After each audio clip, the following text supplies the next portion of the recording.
श्रीरूपं साग्रजातं सहगण रघुनाथान्वितं तं सजीवं साद्वैतं सावधूतं परिजनसहितं कृष्ण चैतन्य देवं श्रीराधा कृष्ण पादान् सहगण ललिता श्री विशाखान्वितांश।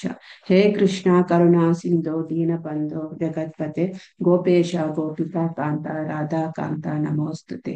तप्त कांचन गौरांगी राधे बृंदावनेश्वरी वृषभानुसुते देवी प्रणमामि हरिप्रिये। वाञ्छा कल्पतरुभ्यश्च कृपा सिन्धुभ्य एव च पतितानां पावनेभ्यो वैष्णवेभ्यो नमो नमः। नमः विष्णुपादाय कृष्णप्रेष्ठाय भूतले श्रीमते जयपताकस्वामिनिति नामिने नमः आचार्यपादाय निताय कृपप्रदायिने गौरकथादामताय नगरग्रामतारिणे नमः विष्णुपादाय कृष्णप्रेष्ठाय भूतले श्रीमते भक्तिवेदांत स्वामिनिति नामिने नमस्ते सारस्वती देवे गौरवाणी प्रचारिणे निर्विशेष शून्यवाद पाश्चात्य देशतारिणे। जय श्री कृष्ण चैतन्य प्रभु नित्यानंद श्री अद्वैत गदाधर श्रीवासादि गौर भक्तवृंद। हरे कृष्णा कृष्णा कृष्णा हरे हरे हरे राम राम राम हरे हरे। हरे कृष्ण। సో స్క్రీన్ అందరికి కనిపిస్తోందండి? Can you able to see screen? Yes, Mataji. Mataji.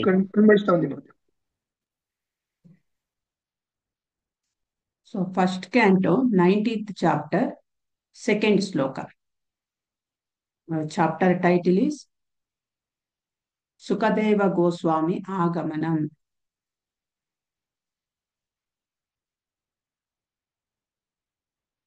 The appearance of Sukadeva Goswami.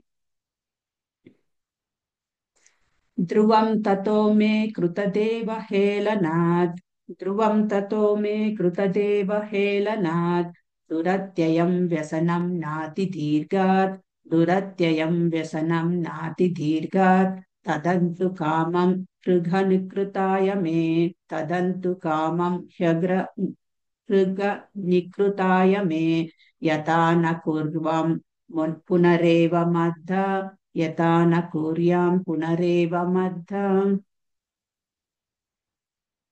Parikshit మహారాజు తలిచెను. భగవన్ నిర్దేశములను తిరస్కరించిన కారణమున త్వరలోనే ఏదియో కష్టము నన్ను చుట్టముట్టగలదని నేను ఊహించుచున్నాను. కాని అట్టి ఆపద శీఘ్రమే కలగవలనని నేను ఎటువంటి దాపరికము లేకుండా కోరుచున్నాను. దాని ద్వారానే వనరించిన పాపకర్మ ఫలము నుండి నేను ముక్తుడనై మరలా అట్టి పాప కార్యమును చేయకుందును. King Parikshit thought, due to my neglecting the injunctions of the Supreme Lord, I must certainly expect some difficulty to overcome me in the near future. I now desire without reservation that the calamity come now, for in this way I may be freed of the sinful actions and not commit such an offense. భాష్యము. బ్రాహ్మణులకు మరియు గోవులకు సంపూర్ణ రక్షణమును ఒసగవలనని శ్రీకృష్ణ భగవానుడు నిర్దేశించుచున్నాడు. ఆ దేవదేవుడే స్వయముగా go బ్రాహ్మణులకు హితము చేయగోరి ఉండును. Go బ్రాహ్మణ హితాయచ. పరీక్షిత్ మహారాజు వీటినన్నిటిని ఎరిగి ఉన్నందున తేజస్వి అయిన బ్రాహ్మణుని అవమానపరిచిన తప్పిదమునకు భగవన్ నియమములచే తప్పక శిక్షకు గురి కావలసి వచ్చునని తీర్మానించెను. కనుక త్వరలోనే ఏదియో ఒక ఘోర విపత్తు కలగబోవునని అతడు ఊహించెను. నిశ్చితమైనట్టి అట్టి విపత్తు తనకు తప్ప తన కుటుంబ సభ్యులకు కలగరాదని అతడు తలిచెను. ఒక్కడు కావించిన తప్పిదము కుటుంబ వారందరికీ ప్రభావితులను చేయగలదు. కనుకనే ఘోర విపత్తు కేవలం తనకే ప్రాప్తించవలనని పరీక్షిత్తు వాంఛించెను. స్వయముగా పాప ఫలములను అనుభవించుట వలన భవిష్యత్తు పాపముల నుండి తాను నియంత్రింపబడుదననియు మరియు చేసిన పాపము నశించుటచే తన వంశము వారు దుఃఖమునకు గురి కారనియు అతడు తలిచెను. బాధ్యతాయుతుడైన భక్తుడు ఈ విధముగానే తలుచును. భక్తుని భగవత్ సేవా ప్రభావమును అతని కుటుంబ సభ్యులందరూ పంచుకొనగలరు. ఉదాహరణకు భక్త ప్రహ్లాదుడు తన భక్తిచే దానవుడైన తండ్రిని తరింపచేసెను. కనుకనే కుటుంబమునందు భక్తుడైనట్టి పుత్రుడు ఉదయించుట అనున్నది గొప్ప వరదానము లేదా భగవద్దాశిస్సు అయి ఉన్నది.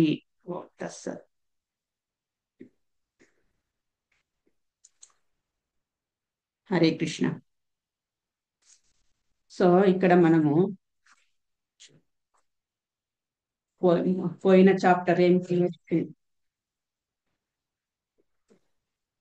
లాస్ట్ చాప్టర్ లో మనం 18th చాప్టర్ లో కలి కలిపురుషునికి దండనము మరియు వరద, సారీ 18th చాప్టర్ లో ఏం చదివాము, పరీక్షిత్ మహారాజునకు బ్రాహ్మణ బాలుని శాపము. సో పరీక్షిత్ మహారాజుని బ్రాహ్మణుడు శపించాడు, శృంగి ఆ, శపించడం వల్ల మనకందరికీ తెలుసు, మనకు ఇక భాగవతం లభించడానికి కారణము ఈ శాపం వల్లనే. ఈ 7 రోజుల్లో అతను పరీక్షిత్ మహారాజ్ చనిపోతున్నాడు అని తెలుసుకొని ఇమీడియట్ గా గంగా నది దగ్గరికి వెళ్ళి, గంగా తటం దగ్గరికి వెళ్ళి టైం వేస్ట్ చేయకుండా తను సుఖదేవ గోస్వామి దగ్గర శ్రీమద్ భాగవతము వింటున్నాడనమాట. దాని వల్లనే మనకు ఈ రోజు ఇక్కడ కూర్చొని మనము శ్రీమద్ భాగవతము చదువుకోగలుగుతున్నాము, పరీక్షిత్ మహారాజు యొక్క మెర్సీ వల్ల. సో ఈ రోజు ఈ శ్లోకంలో మనము ఈ చాప్టర్ లో సుఖదేవ గోస్వామి ఆగమనము, నెక్స్ట్ ఫ్యూచర్ లో మనకు సుఖదేవ గోస్వామి అపియరెన్స్ అనేది వస్తుంది. సో ఈ శ్లోకంలో మనం ఏం తెలుసుకుంటున్నామంటే చాలా పాయింట్స్ ప్రభుపాదుల వారు మెన్షన్ చేశారు మన భాష్యంలో, పర్పట్లో. 1 by 1 చెప్తాను ఆ పాయింట్స్ ఏంటి అనేసి. అందులో మనం అన్ని పాయింట్స్ మనం డిస్కస్ చేయలేము. సో ఒక పాయింట్ మనం ఈరోజు పూర్తిగా తీసుకొని కొంచెం కవర్ అయినంత వరకు డిస్కస్ చేద్దాము. సో మొదటి point, position of cows and Brahmanas. ఈ ఆవుల యొక్క, బ్రాహ్మణుల యొక్క పొజిషన్ ఏంటి సొసైటీలో, సంఘంలో వాటి పొజిషన్ ఏంటి అని చెప్తున్నారు. రెండవ point, the topic of cow protection. Cow protection వల్ల మనకు లాభం ఏంటి అనేది చెప్తున్నారు. నెక్స్ట్ మూడవ పాయింట్, ద టాపిక్ ఆఫ్ వైష్ణవ అపరాధ్. వైష్ణవ అపరాధం చేయడం వల్ల నెక్స్ట్ కాన్సిక్వెన్సెస్ ఎలా ఉంటాయి, పరిణామాలు ఎలా ఉంటాయి అనేది చెప్పబోతున్నారు. The topic of duty of a leader. Leader అనేవాడు ఎలా ఉండాలి అనేది తెలుసుకోబోతున్నాం మనము. The topic of mood of a devotee. So devotee, Vaishnava భక్తుడు అంటే ఆయన యొక్క మూడ్ ఎలా ఉండాలి. తర్వాత ఆయన రెస్పాన్సిబిలిటీ ఫర్ హిజ్ యాక్షన్స్. ఆయన యొక్క బాధ్యత ఏంటి, ఆయన చేసిన పనులకు ఆయన చేసిన పనులకు వాటికి వచ్చే రియాక్షన్స్ కు బాధ్యత ఎలా వహించాలి అనే దాని గురించి కూడా ఇందులో ప్రభుపాదుల వారు మెన్షన్ చేశారు. Next the topic of devotee children. So భక్తుల పిల్లలు, భక్తులు పుడితే ఎలా, డివోటీ చిల్డ్రన్ ఎలా ఉండాలి, ఎలా ఉంటారు. Next the topic of Krishna consciousness and its effects on everybody around the devotee. So ఈ టాపిక్ కూడా కవర్ అయ్యింది. ఏంటి, Krishna consciousness and its effects. Krishna చైతన్యము దాని యొక్క ప్రభావాలు ఏంటి. ప్రభావం వచ్చి కుటుంబంకే కాదు, అరౌండ్ ద డివోటీ సరౌండింగ్స్ కూడా ఎలా ఉంటుంది ఆ ప్రభావము అనే దాని గురించి చెప్తున్నారు. సో ఇన్ని పాయింట్లు ప్రభుపాదుల వారు మెన్షన్ చేశారు, కానీ ఇన్ని పాయింట్స్ మనము కవర్ చేయలేము. ఒక పాయింట్ తీసుకుంటున్నాం, ఏది important point, the topic of mood of A devotee and his responsibility for his actions. So ఒక భక్తుని యొక్క మూడ్, భక్తుని యొక్క మనస్తత్వం ఎలా ఉండాలి. తర్వాత ఆయన చేసే పనులు ఎలా బాధ్యతగా ఉండాలి. ఆ చేసిన పనుల వల్ల వచ్చే రియాక్షన్స్ కు ఆయన యొక్క బాధ్యత ఏంటి. ఇవి మనకు ఇక్కడ చెప్పుకోబోతున్నాం అన్నమాట. సో ఈ టాపిక్ తీసుకున్న వెంటనే మీకు అర్థమైపోతుంది ఏంటి, పరీక్షిత్ మహారాజు చేసిన పని ఏంటి, దాని యొక్క రియాక్షన్ ఏమవుతోంది, దానికి ఈ పరీక్షిత్ మహారాజు ఎలా రెస్పాన్సిబుల్ తీసుకుంటున్నాడు అని మనకు అర్థమైపోతుంది అనమాట. సో మన ప్రీవియస్ చాప్టర్ లో మనం చెప్పుకున్నాము, ఆయన దాహం అయింది, అడవికి వేటకు వెళ్తాడు. సో దాహం అవుతుంది, ఆకలి అవుతుంది. ఆ దాహాన్ని, ఆకలిని, ఆ థర్స్ట్ ని, ఆకలిని తట్టుకోలేక ఆయన అక్కడ ఉన్న శైమిక ఋషి ఆశ్రమంకి వెళ్తాడు. శైమిక ఋషి అప్పుడు ధ్యానంలో ఉంటాడనమాట, తపస్సులో ఉంటాడు. ఈయన వచ్చినది గమనించడు. సో గమనించకపోయేటప్పటికి ఈయనకు ఆ, ఒక రకమైన ఇరిటేషన్ కు ఫీల్ అయ్యి ఆ పక్కలో ఉన్న డెడ్ స్నేక్, చనిపోయిన పాము యొక్క శరీరాన్ని తీసి శైమిక ఋషి మెడలో వేసేసి వెళ్ళిపోతాడనమాట. ఇది ఈ ఇన్సిడెంట్ జరిగిన తర్వాత శైమిక ఋషి కొడుకు శృంగి అటువైపు వస్తాడు. ఆ శృంగి కూడా ఆ, ఆ, శృంగి కూడా ఒక తపస్వి అన్నమాట. సో ఆయన ఇమ్మెచ్యూరిటీ వల్ల, తన యొక్క బాధ్యతారహితంగా బిహేవ్ చేయడం వల్ల శృంగి శాపం పెట్టేస్తాడు. ఎవరు ఎవరు వచ్చారు, అతని పొజిషన్ ఏంటి, ఆ, ఆయన ఎలాంటి పాలకుడు, ఎలాంటి రాజు, ఇవి ఏమీ చూడకుండా 7 రోజుల్లో చనిపోవాలి.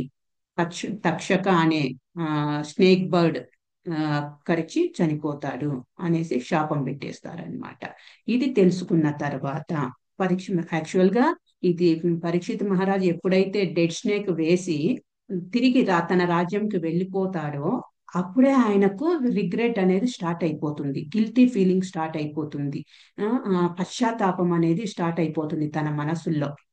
పరీక్షిత్ మహారాజు ఫీల్ అయిపోతున్నాడు, చాలా బాధపడుతున్నాడు. అయ్యో ఏంటి నేను ఇంత ఇమ్మెచ్యూర్ గా బిహేవ్ చేశాను, ఇంత ఇమ్మెచ్యూర్ గా ఆ మ్, నేను ఆ మాత్రము భరించలేకపోయానా, నా యొక్క ఈ దాహము, థర్స్ట్ అయితేనేమి, హంగర్ అయితేనేమి, దీన్ని తట్టుకోలేకపోయానా నేను ఎలాంటి రాజుని.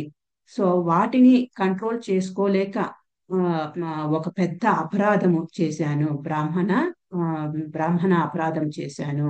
సో ఈయన డివోటి, భక్తుడు, భగవంతుని యొక్క భక్తుడు కాబట్టి భగవంతుడికి ఎవరు ఇష్టము, ఆ, ఆ, భగవంతుడు సో ఏదైతే అపరాధం చేస్తామో ఆ అపరాధం వల్ల భగవంతుడు ఎక్కువ కోప్పడతాడో, ఎక్కువ ఫీల్ అవుతాడో, అలాంటి అపరాధం నేను చేసేసానే అని చాలా చాలా పశ్చాత్తాప పడిపోతున్నాడు ఆ పరీక్షిత్ మహారాజు. సో మనము భగవంతుని యొక్క మనం ప్రణామ మంత్రం చూసామంటే ఏంటి, గో బ్రాహ్మణ హితాయ చ, నమో బ్రహ్మణ్య దేవాయ గో బ్రాహ్మణ హితాయ చ అని చెప్తున్నారనమాట. గో బ్రాహ్మణ హితాయ చ జగద్హితాయ కృష్ణాయ గోవిందాయ నమో నమః. దీని ఈ పాయింట్ తీసుకుంటే మనము ఆ, మన సొసైటీలో, మన సమాజంలో గోవులకు, బ్రాహ్మణులకు ఎంతటి హయ్యర్ పొజిషన్ ఉన్నది అనేది అర్థం చేసుకోవచ్చు. ఇప్పుడు బ్రాహ్మణ చూసామంటే మనము హెడ్ ఆఫ్ ద సొసైటీ అని అంటారు, తల లాంటి భాగము. సో తల లేకపోతే ఆ శరీరము యూస్లెస్, శరీరం ఉన్నా కూడా ఏది భుజం లాంటి క్షత్రియులు, తర్వాత పొట్టలాగా ఉదరంకు కంపేర్ చేసిన ఈ వైశ్యాస్, తర్వాత శూద్రులు, వీళ్ళందరికీ సేవ చేస్తున్న కాళ్ళ లాంటి శూద్రులు, ఈ మిగతా భాగాలు ఉన్న యూజ్లెస్, ఏంటి, హెడ్ లేనప్పుడు. సో బ్రాహ్మణ అనే వాడికి పొజిషన్ ఏంటంటే ఆ దేహంలో ఒక తల స్థానము, హెడ్ స్థానం, శిరము, ఆ స్థానం ఇచ్చారనమాట.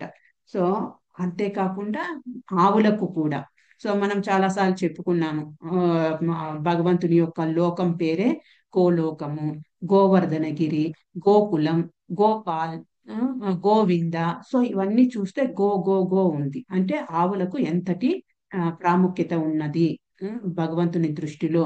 సో భగవంతునికి ఏదైతే ఇష్టమో అది చేయడం వల్ల భక్తులు అలా చేయడం వల్ల, అలా బిహేవ్ చేయడం వల్ల భగవంతుని ఈజీగా మనం ప్రసన్నం చేసుకోగలం అన్నమాట.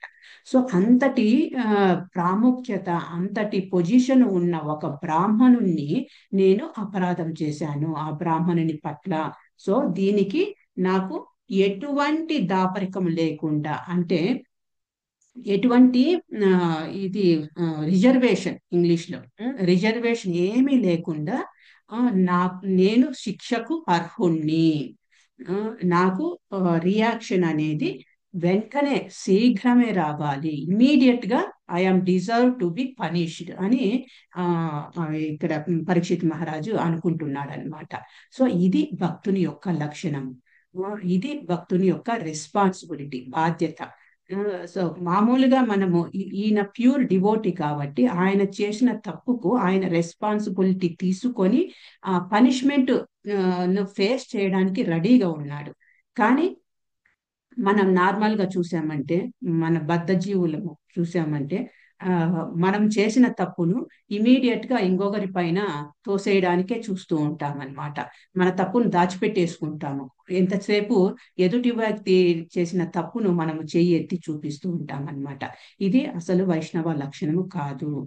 వైష్ణవుడు అంటే, ప్యూర్ డివోటీ అంటే ఎలా ఉండాలి అంటే, మనము పరీక్షిత్ మహారాజుని ఒక ఎగ్జాంపుల్ గా తీసుకోవచ్చు. యాక్చువల్ గా ఆయన ఆ, ఆయన యొక్క పరీక్షిత్ మహారాజ్ ఎంతటి పవర్ అంటే, ఆయన తిరిగి శృంగిని శపించగలడు. తనను తాను ప్రొటెక్ట్ చేసుకుంటూ శృంగిని క్షమించగలడు. అంతేకాకుండా భగవంతుని దగ్గరికి వెళ్ళి ఆ నన్ను క్షమించు, ఆ ఆ, ఈ ఇది ఏదైతే శాపము నా మీద పడకుండా నన్ను తప్పించు, నన్ను సేవ్ చెయ్యి అని ఆయన అడగగలడు. కానీ అడగట్లేదు. అడగట్లేదు. ఏమంటున్నాడు? I am deserve to take punishment. Punishment తీసుకోవడానికి నేను మ, బాధ్యత వహిస్తున్నాను. ఆ, ఆ, తర్వాత దాపరికం ఏమీ లేదు ఇందులో. నేను చేసినది తప్పు. ఆ, తర్వాత ఏమంటున్నారంటే, ఆ పనిష్మెంట్ ఏదైతే ఉందో అది తొందరగా రావాలి నాకు. ఇమీడియట్ గా రావాలి ఆ పనిష్మెంట్. దీని వల్ల, ఇలా ఇమీడియట్ గా పనిష్మెంట్ అడగడం వల్ల, ఇమీడియట్ పనిష్మెంట్ ఆ రియాక్షన్ తీసుకోవడం వల్లే దీని ద్వారానే వనరించిన పాపకర్మ ఫలము నుండి నేను ముక్తుడనై మరలా అట్టి పాప కార్యంను చేయకుందును. సో ఇలా చేయడం వల్ల, నేను ఇమీడియట్ రియాక్షన్ తీసుకోవడం వల్ల, పనిష్మెంట్ తీసుకోవడం వల్ల తిరిగి తిరిగి మరి నేను అదే పాప కర్మ ఆ, చేయకుండా ఉంటాను. తర్వాత నేను గుర్తు పెట్టుకుంటాను. నేను ఇలాంటి ఫలాంటి తప్పు చేశాను, ఆ ఫలానా తప్పు చేయడం వల్ల నేను ఇలా పనిష్మెంట్ తీసుకుంటున్నాను. నెక్స్ట్ ఇన్ ఫ్యూచర్ అలాంటి తప్పు చేయకూడదు అనేసి గుర్తు పెట్టుకుంటాను అని ఇక్కడ ఆ తను అడుగుతున్నాడు అనమాట. ఈ శ్లోకంలో నాకు పనిష్మెంట్ అవసరము అనేసి. సో సో ఇది మనం ఇందాక చెప్పుకుంటున్నట్టు, ఇది ఉమ్, అంటే నేను తప్పు చేశాను అని అక్కడ రిగ్రెట్ ఫీల్ అవుతున్నాడు, పశ్చాత్తాపం ఫీల్ అవుతున్నాడు. ప్యూర్ డివోటీ అయిన పరీక్షిత్ మహారాజు. ఈవెన్ మనము మన సీనియర్ గోస్వాములు కూడా చూసుకున్నామంటే, వాళ్ళు ఇప్పుడు ఫర్ ఎగ్జాంపుల్ భక్తి వినోద్ ఠాకూర్, ఆయన శరణాగతి, ఆ, ఆయన సాంగ్స్ బుక్ పేరే శరణాగతి. సో అది చూసామంటే ఒక సాంగ్, అందులో కూడా ఆయన చెప్తున్నాడు, నేను పాపాలు చేస్తున్నాను, నా జీవితం అంతా పాపాలతో నిండి ఉన్నది అని చెప్తున్నాడు. ఏంటి? అమర జీవన సద పాపేరత నహి కో పుణ్యేరలేశ పరరే ఉద్వేగ దియా చేయే కోతో దియా చే జీవేర క్లేశ. మీనింగ్ చదువుతాను వినండి. I am an impious sinner and have caused others great anxiety and trouble. Next second stanza ఒకటి చదివి కంప్లీట్ చేస్తాను. నిజ సుఖాలగి పాపేన హి దోరి దయాహీన స్వార్థ పారో పరసుఖే దుఃఖి సదా మిథ్యాభాషి పర దుఃఖ సుఖకారో. ఇది డివోటీ లక్షణాలు చెప్తున్నది. డివోటీ అనేవాడు ఎలా ఉంటాడు అనేది చెప్తున్నాడు. చూడండి ఇక్కడ. I have never hesitated to perform sinful acts for my own enjoyment, devoid of all compassion, concerned only with my own selfish interest. I am remorseful seeing others happy. I am a perpetual liar and the misery of others is a source of great pleasure for me. So ఇలా ఉండకూడదు. So ఏం చెప్తున్నారంటే, general public వాళ్ళు ఎలా, బద్ధజీవులు ఎలా ఉంటారు, మనం చాలా సార్లు చెప్పుకుంటాం, పర దుఃఖ దుఃఖి, అది వైష్ణవ లక్షణము. కానీ ఇక్కడ భక్తి వినోద్ ఠాకూర్ ఏమంటున్నారు? జనరల్ పబ్లిక్ ఎలా అంటారు? పక్కని వాళ్ళు మిజరీలో, పక్కని వాళ్ళు దుఃఖంలో ఉంటే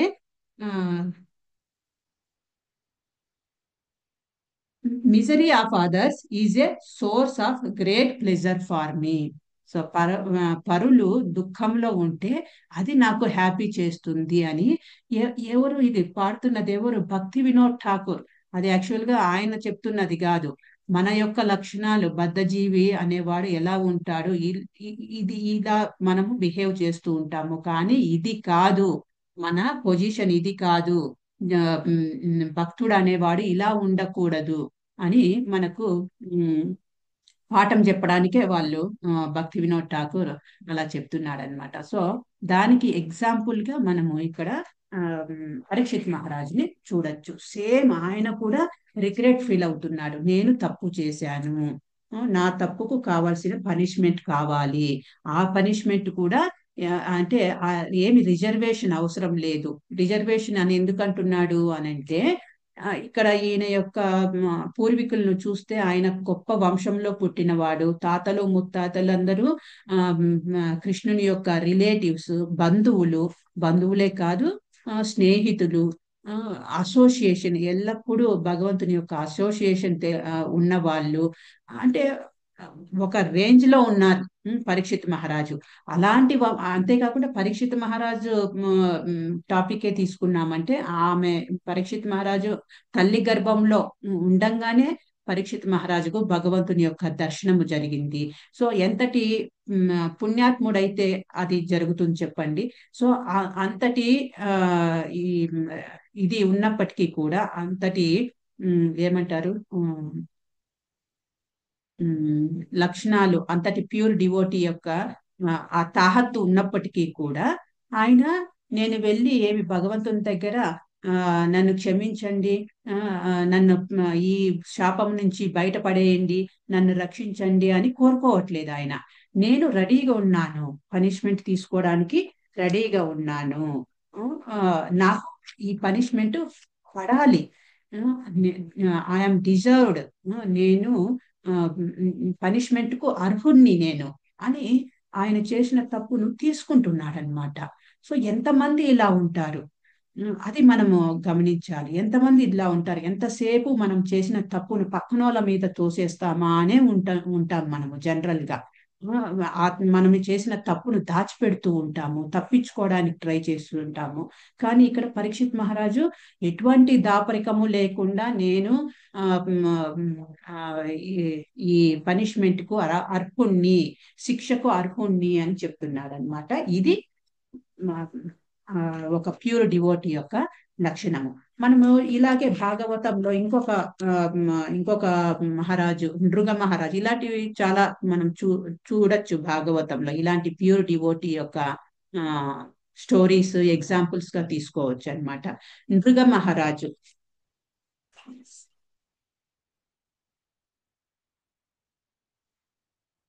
నృగ మహారాజు చూసామంటే, నృగ మహారాజు ఈయన కూడా ఆ మంచి భక్తుడు, భగవంతుడి భక్తుడు. అంతేకాకుండా ఆయన ఎలా గోవులను బ్రాహ్మణులకు దానం చేస్తుంటాడు. ప్రతిరోజు కూడా బ్రాహ్మణులకు దానం అనేది జరుగుతూ ఉంటుంది ఆయన రాజ్యంలో. సో గోవులను, తర్వాత డబ్బులను, బంగారము దానం చేస్తూ ఉంటాడనమాట. సో ఆ గోవులు కూడా మామూలు నార్మల్ గోవులు కాదు, అంటే ఆ ఊరికే గోవుల్ని ఇచ్చేసినట్టు కాదు. ఆ గోవుల యొక్క కొమ్ములకు బంగారం తొడుగులు, గిట్కలకు వెండి తొడుగులు, ఆ తర్వాత బంగారం వస్త్రాలతో కవర్ చేసిన గోవులు, ఇలా ఆపులెంట్ ఆపులెంట్ గా గోవులను చారిటీ చేస్తూ ఉంటాడనమాట బ్రాహ్మణులకు. సో అలా ఒక సందర్భంలో ఏమవుతుందంటే, ఒక జనరల్ గా ఇది రోజు జరిగే కార్యము కాబట్టి, ఉదయమే ఒక బ్రాహ్మణునికి ఇచ్చిన ఆవు, మామూలుగా ఈవినింగ్ ఆవులకు మనం చూసే ఉంటాము పల్లెల్లో, ఆవులకు మేతకు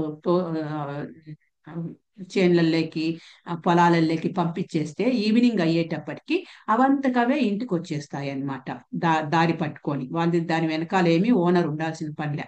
అలా ఈ ఆవు కూడా, ఈ రాజు దానం చేసిన ఆవు ఆ బ్రాహ్మణుడి నుంచి తిరిగి ఇంటికి వచ్చేస్తుంది అనమాట.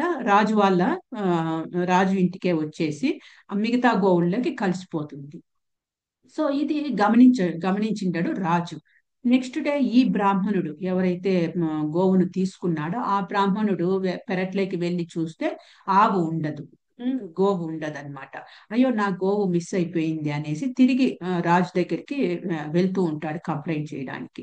సో ఆ రోజు ఉదయము ఆ, ఆ రాజు ఇది ఈయన రోజు ఉదయం చేసే నార్మల్ కార్యం కాబట్టి ఆ, ఆ, ఏదైతే ముందు రోజు ఇచ్చిన బ్రాహ్మణునికి ఇచ్చిన గోవును ఈ ఇంకొక బ్రాహ్మణునికి ఇచ్చేస్తాడు నెక్స్ట్ డే. ఇంకొక బ్రాహ్మణునికి ఇచ్చేస్తాడు నెక్స్ట్ డే. ఆ, సో ఆ, అంటే తెలియక అన్నమాట, తెలియక చేసేసాడు. ఆల్రెడీ దానం అయిపోయిన గోవును ఇంకొక వ్యక్తికి ఇచ్చేస్తాడనమాట. సో ఆ వ్యక్తి, ఆ బ్రాహ్మణ ఆ ఆ, దొరికిన దానంగా దొరికిన గోవును తీసుకొని వెళ్తూ ఉంటాడు. సో ఇద్దరు బ్రాహ్మణులు ఎదురెదురు వస్తారనమాట. ఇద్దరు బ్రాహ్మణులు ఎదురెదురు వచ్చి ఈ బ్రాహ్మణ ఫస్ట్ బ్రాహ్మణ అంటాడు, ఇది నాకు దానం చేసిన గోవు నీ దగ్గరికి ఎలా వచ్చింది అని అంటాడనమాట. సో ఆ బ్రాహ్మణ సెకండ్ బ్రాహ్మణ అంటాడు, ఈ గోవు నాకు ఈ రోజు దానం చేశాడు, ఇది నా గోవు అని అంటారనమాట. సో ఇద్దరు కూడా నా గోవు అనేసి కొట్టుకుంటూ ఉంటారనమాట. ఇద్దరు కలిసి రాజు దగ్గరికి వెళ్తారు. రాజు దగ్గరికి వెళ్తే అయ్యో రాజు తన పొరపాటును క్షమించమని వేడుకుంటాడు. అయ్యో తప్పైపోయింది అని మొదటి బ్రాహ్మణుడు నాకు అదే గోవు కావాలంటాడు. ఆ, రెండవ బ్రాహ్మణుడు నువ్వు నాకు దానంగా ఇచ్చేసావు కాబట్టి నేను తిరిగి ఇవ్వను అని అంటాడు అనమాట. సో మొదటి బ్రాహ్మణునికి చెప్తాడు రాజు, నీకు ఆ గోవు బదులు ఇంకా 100 గోవులు ఇస్తాను, 100 గోవులు ఇస్తాను తీసుకో అని అంటే, లేదు లేదు నాకు 100 గోవులు వద్దు, నేనేమైనా బెగ్గర్నా, నువ్వు ఈ దానం చేసిన ఈ గోవే కావాలి నాకు అనేసి గొడవ అనమాట. సో చివరికి ఈ బ్రాహ్మణుడు శాపం పెడతాడు. ఎవరికి? నృగ మహారాజుకు. సో నువ్వు ఇలా చేసావు కాబట్టి ఆ శాపం తీసుకొని నువ్వు ఒక పెద్ద బల్లివై పుడతావు అనేసి శాపం పెడతాడు. సో తర్వాత నృగ మహారాజు యాక్సెప్ట్ చేస్తాడు శాపంను. ఎందుకంటే తను తప్పు చేశాడు. ఆ, తప్పు చేశాడు, యాక్సెప్ట్ చేశాడు. యాక్సెప్ట్ చేసి సరే నేను అనుభవిస్తాను, కానీ ఏమైనా రిలాక్సేషన్ ఉందా, ఏమైనా కొంచెము ఆ, ఆ, ఇది రిలాక్సేషన్ చెయ్యొచ్చా అని అంటే అప్పుడు ఈ బ్రాహ్మణుడు చెప్తాడు, భగవంతుడు కృష్ణనే నీకు మోక్షం ప్రసాదిస్తాడు అనేసి శాపం పెడతాడనమాట. సో ఆ ద్వారక ఏరియాలో ఈ నృగ మహారాజు ఒక బావిలో పెద్ద బల్లిలాగా పుట్టి అక్కడే ఆ బావిలోనే ఉంటాడు. సో కృష్ణుడు వాళ్ళ ఫ్రెండ్స్ తో పాటు ఆడుకుంటూ అటువైపు వచ్చినప్పుడు ఆ బావిలోకి బాల్ పడుతుంది. సో మిగతా ఫ్రెండ్స్ ఎవరు తీసుకొని రాలేకపోతారు ఆ బల్లిని, పెద్ద బల్లి అన్నమాట, కొండ బల్లి అంటారు అలా. సో తర్వాత కృష్ణ వస్తాడు. ఆ బాలును తీయడమే కాకుండా ఆ బల్లిని ఆ స్పర్శించడం వల్ల కృష్ణ స్పర్శతోటి ఆ బల్లి తన మామూలు నృగ మహారాజు రూపంలోకి తిరిగి వస్తాడనమాట. అంటే ఇక్కడ తిరిగి వచ్చి ఆయన మోక్షమును పొందుతాడు. భగవంతుని యొక్క ఆ స్పర్శ వల్ల తను మోక్షంను పొందుతాడు. అంటే ఇక్కడ మనం తెలుసుకోవాల్సింది ఏంటంటే, వితౌట్ నృగ మహారాజ్ నాలెడ్జ్ తను చేయాలని చేయలే తప్పు, అనుకోకుండా జరిగిపోయింది. కానీ ఆయన ఆ తప్పుకు పనిష్మెంట్ తీసుకున్నాడు. ఇది నా బాధ్యత, నేను తీసుకుంటాను పనిష్మెంట్. ఇది యాక్చువల్ ఒక డివోటీ, ఒక రెస్పాన్సిబుల్ భక్తుని యొక్క పొజిషన్, భక్తుని యొక్క రెస్పాన్సిబిలిటీ, భక్తుని యొక్క ఏమంటారు మెంటాలిటీ, బిహేవియర్ అని మనము ఇక్కడ చెప్పుకోవచ్చు అన్నమాట. సో మన విషయంలో ఏమవుతుంది, మనకు 10 అఫెన్సెస్ లో ఉంది కదా, చాంటింగ్ స్ట్రెంగ్త్ పైన మనము హరే కృష్ణ జపం చేస్తున్నాము, ఆ స్ట్రెంగ్త్ పైన నేను జపం చేస్తున్నానులే అని అఫెన్స్ చేసుకుంటూ వెళ్ళడము. నాకు ఎటువంటి ప్రమాదము లేదు, నాకు ఎటువంటి పాపము రాదు, ఎందుకంటే నేను చాంటింగ్ చేస్తున్నాను కదా. సో ఇది ఒక అపరాధం. ఈవెన్ మనకు 10 అఫెన్సెస్ లో అది ఒక అపరాధం లాగా చెప్పేశారనమాట. సో అలా ఉండకూడదు ఒక భక్తుని యొక్క మెంటాలిటీ అని ఇక్కడ మనం తెలుసుకుంటున్నాం అనమాట. సో భగవంతుడే భగవద్గీతలో 7వ అధ్యాయం 28వ శ్లోకంలో భగవంతుడు చెప్తాడు, ఒక భక్తుని యొక్క ఆ ఒక భక్తుని యొక్క ఆ, అంటే కండిషన్స్ పెడుతున్నాడు, భక్తుడు అనేవాడు ఎలా ఉండాలి అనేసి. సో 7వ అధ్యాయం 28వ శ్లోకం చెప్తాను, జస్ట్ ట్రాన్స్లేషన్ చదువుతాను. 7th chapter 28th శ్లోక బీజీ.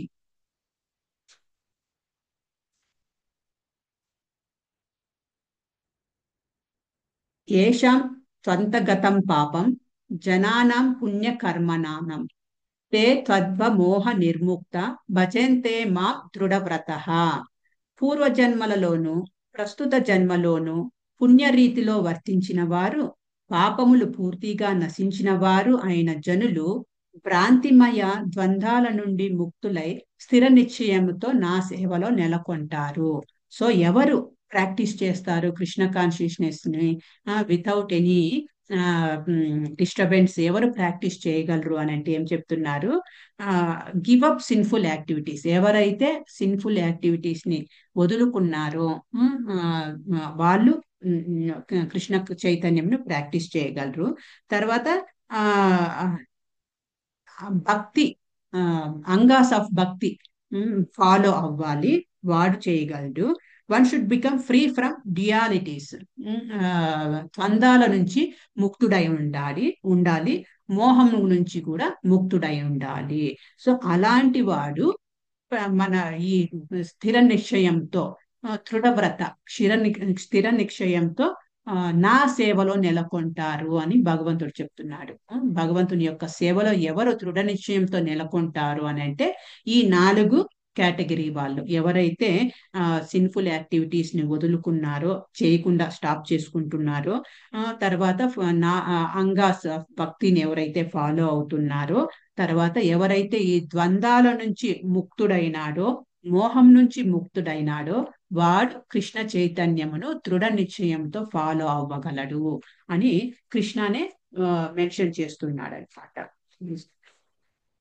తర్వాత కృష్ణాని స్థిత ప్రజ్ఞ గురించి కూడా మనకు 2nd చాప్టర్ లో అనుకుంటా అర్జునునికి చెప్తున్నా. అర్జున్ క్వశ్చన్ అడుగుతాడు, స్థిత ప్రజ్ఞ స్థిత ప్రజ్ఞ అనేవాడు ఎవరు, ఎలా నడుస్తాడు అంటే నడవడం అంటే వాకింగ్ కాదు, ఎలా నడుచుకుంటాడు అనేసి, ఎలా నడుచుకుంటాడు, ఎలా మాట్లాడతాడు, ఎలా బిహేవ్ చేస్తాడు, ఎలా కూర్చుంటాడు, ఇవన్నీ కూడా అర్జునుడు అడుగుతున్నాడు భగవంతుడు దానికి భగవద్గీతలో మనకు ఆన్సర్ చెప్తున్నాడు అనమాట. సో అది స్థిత ప్రజ్ఞ యొక్క లక్షణము. అవన్నీ కూడా ఇవి ఏవైతే మనము చెప్పుకుంటున్నామో ఇవన్నీ కూడా మనము మన పరీక్షిత్ మహారాజులో చూడొచ్చు అని చెప్తున్నారనమాట.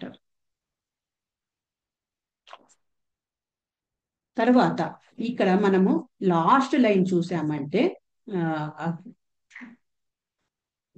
మనము 7 పాయింట్స్ చెప్పుకున్నాం కదా. పొజిషన్ ఆఫ్ ఈ శ్లోకంలో ప్రభుపాదుల వారు పర్పట్లో 7 పాయింట్స్ గురించి డిస్కస్ చేస్తున్నాడని చెప్పుకున్నాం. Position of cows and Brahmanas, the topic of cow protection, the topic of వైష్ణవ అపరాధ, the topic of duty of a leader, the topic of mood of a devotee and responsibility of his actions. Next, the topic of devotee children, the topic of Krishna consciousness and its effects on everybody around the devotee.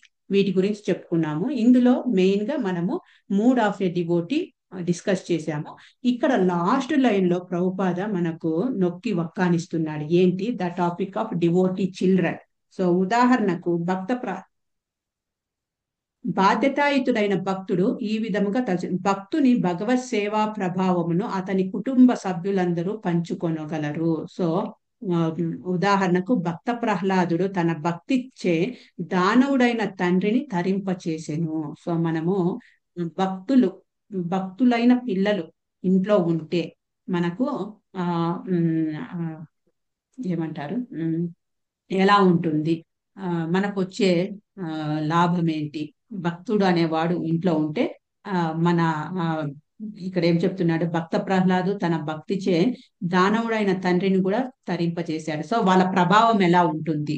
భక్తుల పిల్లల devotee kid foreign devotee అంటాం కదా, ఆ భక్తుడుగా పుట్టినప్పుడు ఆ భక్తుడు ఆ బాన్ devotee ఒక కుటుంబంలో ఉండడం వల్ల ఆ ప్రభావం ఎలా ఉంటుంది, ఆ బాన్ డివోటీ ప్రభావము ఆ కుటుంబం పైన ఎలా పడుతుంది అని చెప్తున్నారు. ఇక్కడ భక్త ప్రహ్లాదుని ఎగ్జాంపుల్ గా తీసుకున్నామంటే మనము, భక్త ప్రహ్లాదుని వాళ్ళ తండ్రి హిరణ్యకశిపు ఆయన దానవుడు. ఆ దానవుడైనప్పటికీ కూడా, ఆ రాక్షసుడైనప్పటికీ కూడా భక్త ప్రహ్లాదుని ఆ కుటుంబంలో ఉండడం వల్ల, ఆయన భక్త ప్రహ్లాదుని యొక్క తండ్రి అవ్వడం వల్ల, భక్త ప్రహ్లాదుని వల్ల ఆ తండ్రికి మోక్షం అనేది లభించింది. సో ఈ తండ్రిని నరసింహ చంపేసిన తర్వాత భక్త ప్రహ్లాద నీకేం కావాలో కోరుకో అని నరసింహస్వామి అడిగితే ఆయన ఏమంటాడు, మా తండ్రి అజ్ఞానంతో మూర్ఖత్వంతో తప్పు చేశాడు, సో ఆయనను మన్నించి మోక్షాన్ని ప్రసాదించు అని అంటే, ఆవిడేం చెప్తాడు, ఆయన ఆల్రెడీ లిబరేట్ అయిపోయినాడు అని నరసింహస్వామి చెప్తాడు. అంతేకాకుండా మనకు భాగవతంలో, వేదాలలో, శాస్త్రాల్లో చెప్పారు, 14 generations, 10 top 10 bottom, 7 top 7 bottom, 14 generations, ఏదైనా భక్తుడి యొక్క 14 జనరేషన్స్ లిబరేషన్ కేటగిరీలో ఉంటారంట. అంతేకాకుండా ధ్రువ మహారాజు కూడా తన తల్లి ప్రోత్సాహంతో భగవంతుణ్ణి సాధించగలిగాడు. కాబట్టి ఎప్పుడైతే ధ్రువ మహారాజుకు పుష్పక విమానం వస్తుందో, ఆయన తిరిగి వెళ్ళేటప్పుడు సో ధ్రువ మహారాజు వెయిట్ చేస్తూ ఉంటాడు, వెతుకుతూ ఉంటాడు. సో అడుగుతారు విష్ణు దూతలు అడిగితే, ఎవరి కోసం చూస్తున్నావు అంటే, మా మదర్ కోసం చూస్తున్నాను, మా తల్లి గారి కోసం అని అంటే, మీ తల్లి గారు అదిగో ఆల్రెడీ ఇంకొక పుష్పక విమానంలో వెళ్తున్నారు అనేసి. అంటే ఈ ఒక భక్తుని యొక్క తల్లి ఆమె గర్భంలో పుట్టాడు కాబట్టి ఈయన వల్ల ఆయనకు ఆమెకు మోక్షం అనేది లభించింది. సో ఆ భగవంతుని యొక్క ఆశీస్సులు అనేవి భక్తుని యొక్క కుటుంబం పైన తప్పకుండా ఉంటాయి అని ఇక్కడ మనకు ప్రభుపాదుల వారు చెప్తున్నారనమాట. సో ఇక్కడికి స్టాప్ చేస్తున్నాను, టైం ఎక్కువైపోయింది. Thank you so much. Hare Krishna. Hare Krishna Mataji.